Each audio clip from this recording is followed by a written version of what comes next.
Okay, we're going to go back to Habakkuk for a little while, and we're going to read from chapter 1 and verse 12.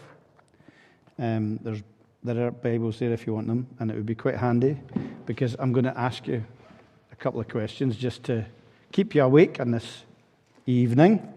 So if you remember last week, Corey looked at Habakkuk's first complaint, and that was that Judah was desperately wicked.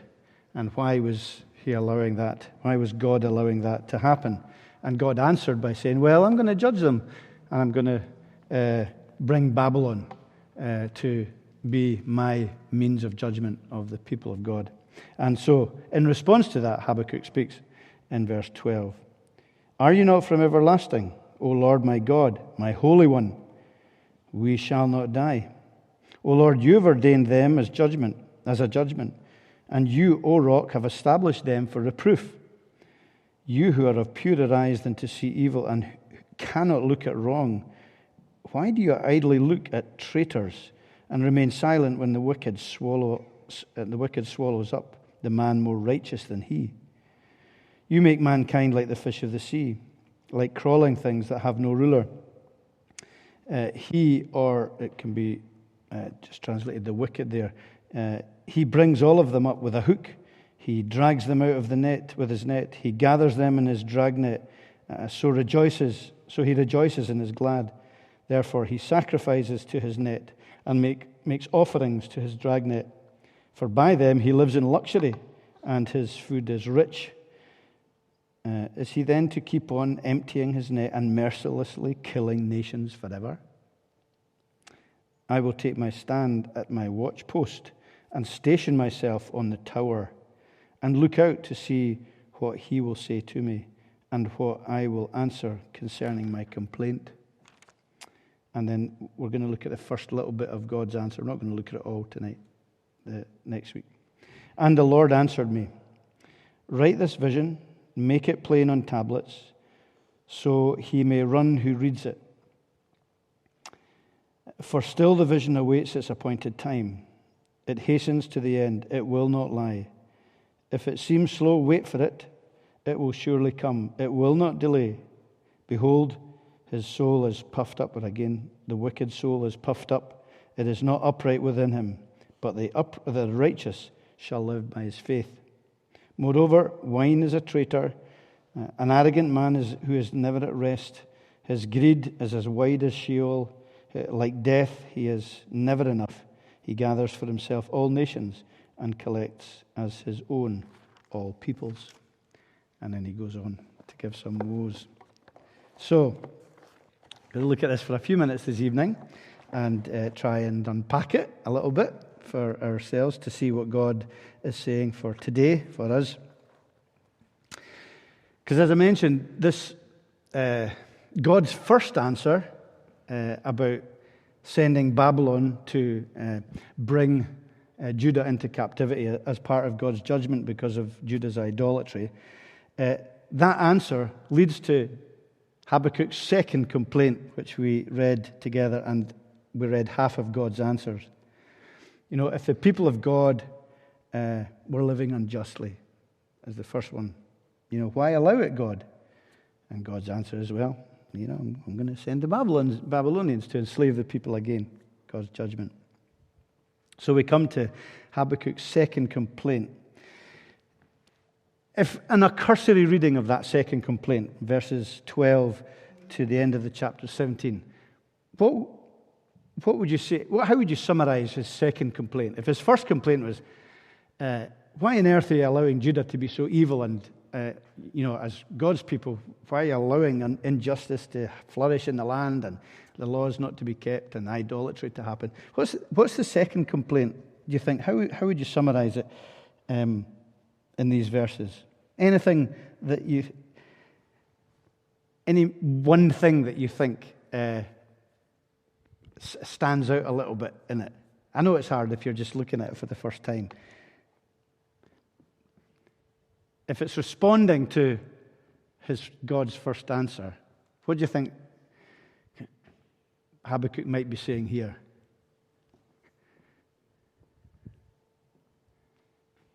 Any ideas? Any thoughts at all? If you are so good, why are you allowing the wicked? Yeah, that's very much part of it, isn't it?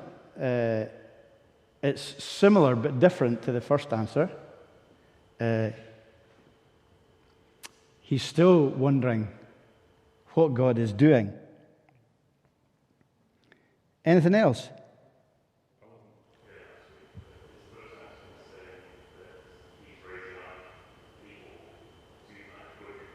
Yeah, he's raising up the Babylonians. Yeah, I think that probably is very much part of the summary. It's like as if he's complained about what's happening in Judah, and God answers as well, I'm going to send this heathen nation, the Babylonians, who are not God's people, to judge them. And so Habakkuk's saying, secondly, the Babylonians? You're sending them? How could you possibly do that? How could you use, God says, a violent, idolatrous, evil people to execute your justice? So he's kind of even more gobsmacked by God's first answer, and so he complains again. But I want to mention a couple of things about this complaint, and it's a really strong complaint. He's saying, God, you're using an evil nation to do your will. You say you're a good God, but you're using an evil nation, and evil things are happening as a result. But there's two things I want to say briefly about that. The first is that the second complaint of Habakkuk, or prayer, it's a prayer as well, it's a cry that comes from faith, okay? Now, these are important truths for us. It's a cry that comes from faith, because he starts in verse 12 by saying, are you not from everlasting, O Lord, my God, my Holy One? We shall not die, he says. O Lord, you have ordained them as judgment, and you, O Rock, have established them for reproof. So he's not coming, as we saw last week, from a place of unbelief. He's saying, I can't believe that kind of God. He's declaring in this prayer that God is the everlasting God. It's not really from a place of unbelief. It's personal. He's saying, look, you're my God. I know you're my God, and I know you're a good God. You're from everlasting. You're holy. You're pure. I know all these things. And I think that's really important for us. Because he's coming from this place of faith. He knows God is from everlasting, even though, and we know that, but sometimes we recognize his ways are mysterious, and there's things he doesn't reveal. But for us as well, if we're believers, and we're believers tonight, he is the Holy One as well, isn't he? And if he's not, well, we're all doomed. Whatever's going to happen. It's hard for us to grasp his holy justice and his holy love that can come together, and there's a mystery within that. But he's holy, and he's from everlasting, and he's the God who has promised we shall not die. That is in spiritual terms, and that's what he is reminding himself of. Here's the God of promises who said we will not die. That death of separation that mentioned to the children on Sunday night. So it's a cry from faith. That's very important to start with. The second thing is, it is a cry of bewilderment. Okay, he definitely is bewildered. Verse 13, you are of purer eyes than to see evil, and you cannot look at wrong. Why do you idly look at traitors and remain silent when the wicked swallows up the man more righteous than he? So he's saying, okay, Judah wasn't very righteous, but Judah's more righteous than Babylon. Why are you allowing that to happen? And there's bewilderment there. You remain silent. He doesn't know why. It seems that God's silent, even though God has spoken in the previous answer. It's like Habakkuk saying, you're not really doing enough for my liking here, God. I don't understand. This is who you are, but you're allowing this to happen, and you're allowing evil to overwhelm less evil, as it were. Babylon is even worse than Judah. And there's this picture of Babylon here like a massive factory trawler, these massive trawlers that go in the sea and just scoop up everything. And it talks about them there, like, as you make mankind like the fish of the sea, and then the wicked bring them up with a hook. He drags them with his net. He gathers them in his dragnet. And there's this picture of Babylon just scooping up the whole of Judah and scooping up all the nations around it, swallowing everything in its wake, and then idolizing its strength. It's pictured here as the kind of worshipping the net and the hook, but worshipping its military strength and being trusting in that, and then enjoying the life of luxury that comes for by them he lives in luxury, and his food is rich. And it seems relentless that this evil nation is going to destroy Judah, and the evil seems to be flourishing and powerful and luxurious. And I think that's probably that general question is one of the biggest questions we struggle with as Christians, or one of the feelings we struggle most with is bewilderment. It's not that we don't believe who God is. We believe who he says he is. We believe he's our God. We've seen his salvation, as Habakkuk did as well. But we're bewildered because we can't match up the character of God and what's happening in the world, where evil seems to be flourishing. We don't understand why God allows evil and unbelief to be so powerful, so relentless, so brutal, and so unjust. I mean, I'm sure you struggle with these things as well. In the world we live in just now, the secular philosophy of Western powers seems to be swamping politics and law and education, and it's overwhelming. And there's this great idolizing of might and power that we see maybe in what's happening in Ukraine, and the luxury it brings, all the oligarchs that have benefited so much from this sort of philosophy of power, and the injustice of the world. It's interesting, I know this is slightly out of date now, but the 10 richest, and I think they're all men, 10 richest people in the world, their wealth, all their accumulated wealth doubled during lockdown. So there was this kind of inequity and inequality that we cry out and say, well, why is that the case?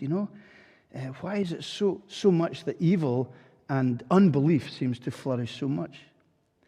And I think the outstanding message of the complaint for us, if we are really applying it into our own lives today, is it's okay. It's okay to be bewildered. It's okay to look at the character and the promises and the nature of God and even our own salvation and wonder alongside that why there's still so much evil and why we're so struggling with things in our own lives and in the world around us. It's okay to be bewildered because God is okaying it, because he puts it in his word here. God expects it of us. It can't be any other way. We are who we are. God is who he is. There's much we don't know. So he says, take your bewilderment to me. And it's fine to react in this way. And I think Habakkuk is given to us for our comfort, because it's a reminder to us that God says, I know this. And I want you to recognize it's quite okay to be bewildered. And in fact, it couldn't be any other way, because he is God and we are not. And there's much that we don't know. So the reminder is, I think, in something like this, even in the complaint, take our complaints to God. Take our bewilderment. Take our struggles. Take our sense of injustice and our cries and struggles to him, because he says this is the stamp of approval on it here, which is, I think, important. Now, second thing, briefly. We go on to God's answer, we go on to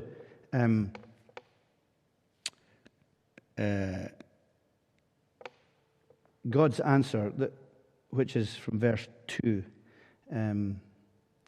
But Habakkuk waits for God's answer, and that's important.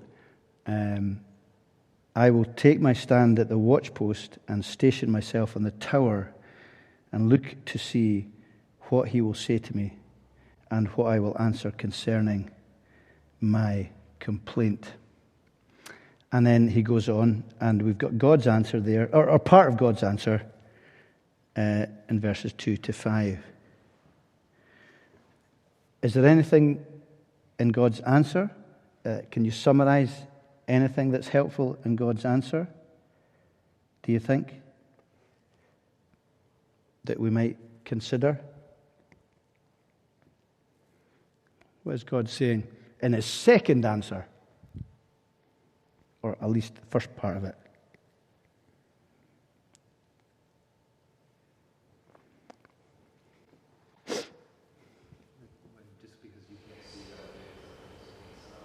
Correct? Yeah, absolutely. Yeah. So, and that's, again, we'll go through that. Anything else that you might see in it?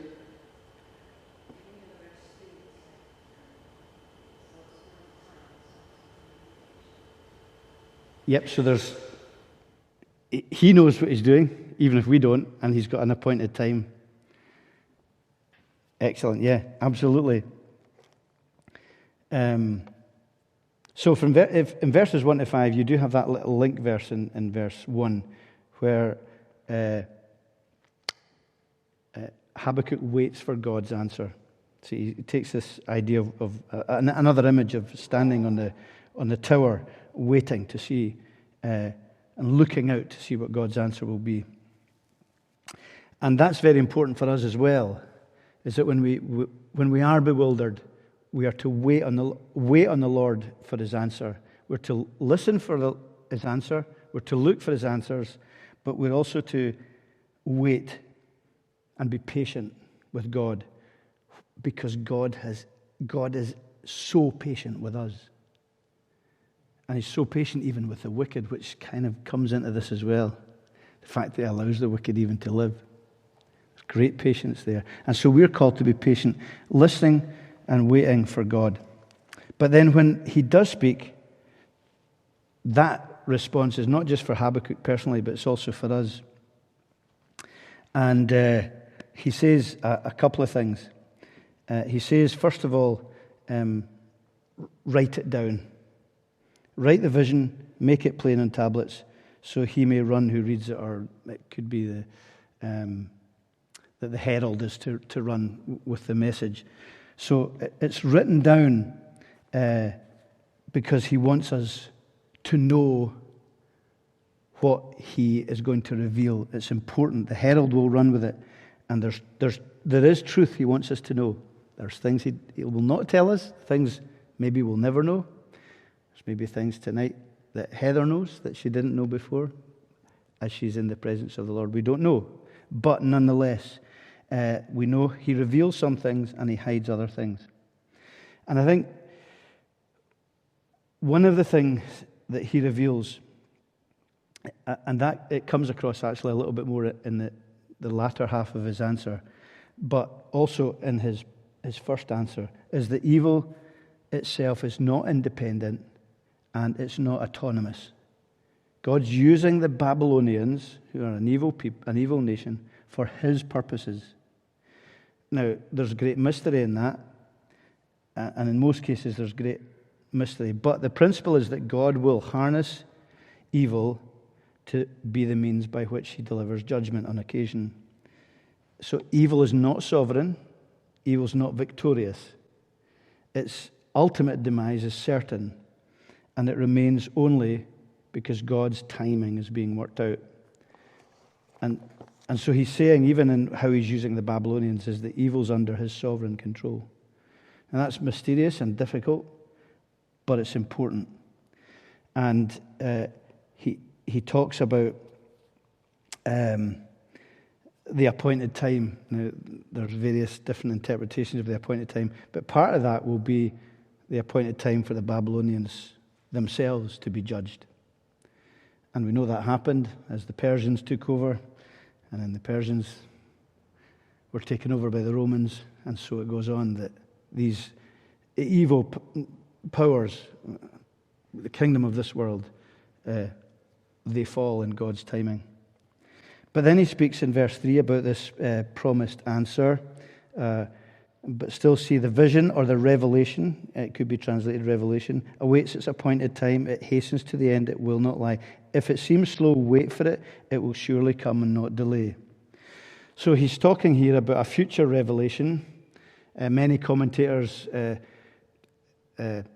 believe that is the coming of the Messiah, because it's the definite article associated with the vision. It's the vision or the revelation, and that could very probably point forward to the deliverance that comes through Jesus Christ. Now, some commentators say there's kind of two layers. Part of the layer would be the deliverance that Cyrus brought to the people of Judah by destroying the Babylonians and allowing them to go back to Jerusalem, and that may be the case. But ultimately, we see the answer and the appointed time and the deliverance being the coming of Jesus Christ in terms of his defeat of evil. So Christ came at God's appointed time. There was hundreds of years from the promise in Genesis 3 to the coming of Christ in the ancient Near East. But it was exactly the right time, as his return will be, exactly the right time. And we know in the New Testament, some of the Christians in the early church were saying, or those who were scoffing at the early church, saying, "Oh, you always talk about the coming of Jesus. Where is this coming that he's promised?" And we maybe still have the same people scoffing, same attitudes of people scoffing at us. But he will return. As he has come the first time, he will return. It seems slow, wait for it. It will surely come. It will not delay. God knows exactly when Christ is to return. And we're to take great comfort from that. And the third part of that answer, so Christ is really the answer, the ultimate answer to the problem of evil, in the sense that, or God's answer to the problem of dealing with evil. The timings we may struggle with, the reality of evil in our lives and around us we may struggle with, but the answer to the defeat and the justice of God is in the person of Christ. And he goes on in the second half of his answer, and we'll look at this next week, to give 5 woes, 5 curses, 5 judgments upon evil doing. And it's just a reminder, as it were, that God is saying, okay, it may not look like evil is defeated, and it may not look like evil is being judged, and it may not look like justice is being done, but God is saying that no evil, not one sin, will escape his punishment. And that's important for us to remember today. Justice delayed is not justice ignored. And every single evil act and deed will be punished, either in Jesus, if we trust in him as our Savior, or will be dealt with on that last great day by God. So that there is ultimate justice, and there will be ultimate justice. And that's important for us, I think, to know. And we, too, are to be patient and to wait and believe in the promises of God that it will come. Because there's only 2 responses to God and his word. And verse 4 really kind of sums it up, talking about the evil person, or kind of personifying the wicked as a one person. Behold, his soul is puffed up, it is not upright within him, but the righteous shall live by faith. And that's the response. That's the 2 responses we have to the mystery of evil, the darkness of events, the questioning of God, not knowing and being baffled by what God is doing or not, or what we think he's not doing. We're called not to reject God or to ignore him, but to live by faith. And that's really the essence of faith, isn't it? It's trusting when we don't necessarily know the next step. We trust in the one who does know it, and that's our calling. To reject evil, to reject it in our own hearts, to fight against it, to resist it, to seek the Holy Spirit's cleansing and help to overcome it personally, but also to be patient in the world in which we've been asked. The world is a dark place just now. It's as dark as it's ever been, maybe, or maybe we always think that. But it's difficult to see God's hand. It's difficult to recognize what God is doing, but we're called to remember that these promises up till within Scripture has come true. The Babylonians did come as God promised. They did judge Judah as God promised. They themselves were judged by Cyrus. And we've seen that God's promises have been outworked in his time.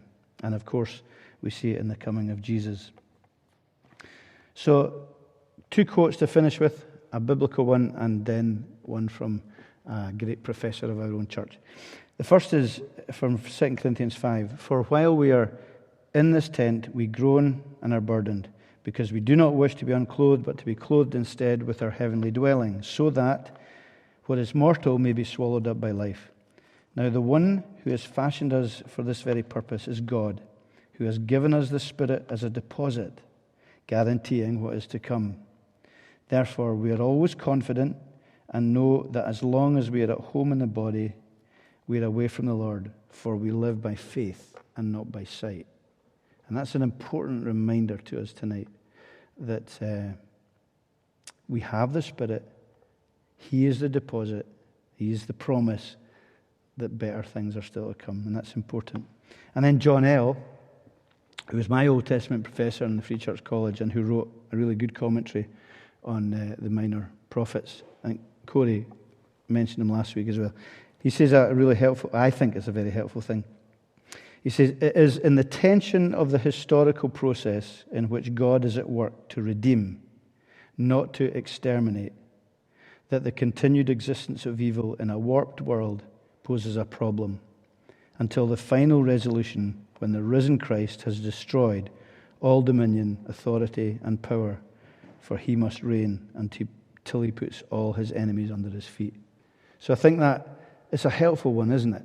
That he says there is a tension in history because God's at working to redeem, not to exterminate.